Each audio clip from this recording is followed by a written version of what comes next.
Well, this I'm joined by our international affairs editor, Philip Turle. Hi, Philip. Jean Castex, the French Prime Minister, announcing a new bill, new measures. Obviously, the government's under pressure to act to kind of reassure people. But what concretely can they propose? Well, this is a move in two times. The first one is today with these announcements, and then a second one coming up on the 9th of December when the government is due to announce the findings for a new white paper for a new law against the spread of radical Islam and separatist behaviour in France. Now, today the Prime Minister, this is just a week, remember, after the beheading last Friday of Samuel Paty. There is growing pressure on the government to do something to fight back against the spread of radical Islam in France, to show that it is in control of the situation, and above all, to prevent any kind of backlash from the opposition or from far-right groups who want to go out and to, for example, set fire to mosques in France and take matters into their own hands. So there are 3 points to what the Prime Minister has said just in the last hour. The first one is the strengthening of the protection of civil servants and public officials in France, public workers like teachers, for example, like the police. The second one are increased sanctions and penalties for those who publish online personal information which can threaten lives, and there'll also be increased surveillance of hate speech on social media.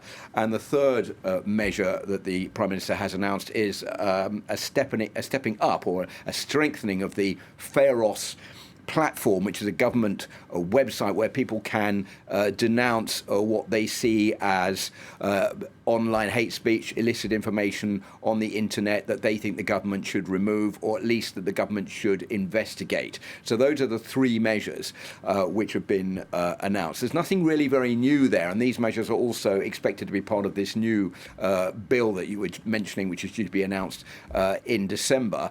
But the French President Emmanuel Macron has really been pushed into making these announcements much more quickly than he was originally preparing to do because of this appalling beheading of this teacher Samuel Paty last week. Some of those measures, I guess, linked really to some of the details that have been emerging during the investigation. Tell us more about that. Well, we've got a few more pieces of information today about the inquiry into what happened last week.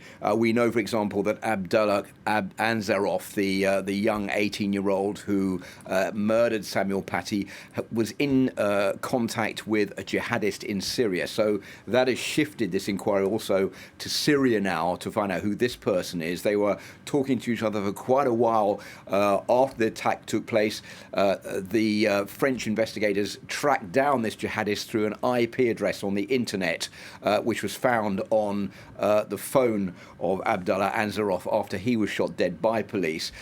He is reported to have said that he killed Samuel Paty to avenge the Prophet Muhammad for Samuel Paty having shown these caricatures to the class at his school in Conflans-Sainte-Honorine. That's the first aspect. The second aspect is that the government said that it had 123 signals of racist and hate speech on the internet. It is investigating those, that it already had made 56 domiciliary visits in France to the authors of those messages, and that since this happened, there have been over 1,279 signals of hate speech on the internet given to the Pharos site, and the government has so far made 27 arrests as far as that is concerned. Now, one final point is that there are still 7 people who have been charged with connection to the killing of Samuel Paty, and they are still in custody, awaiting further measures from the French police.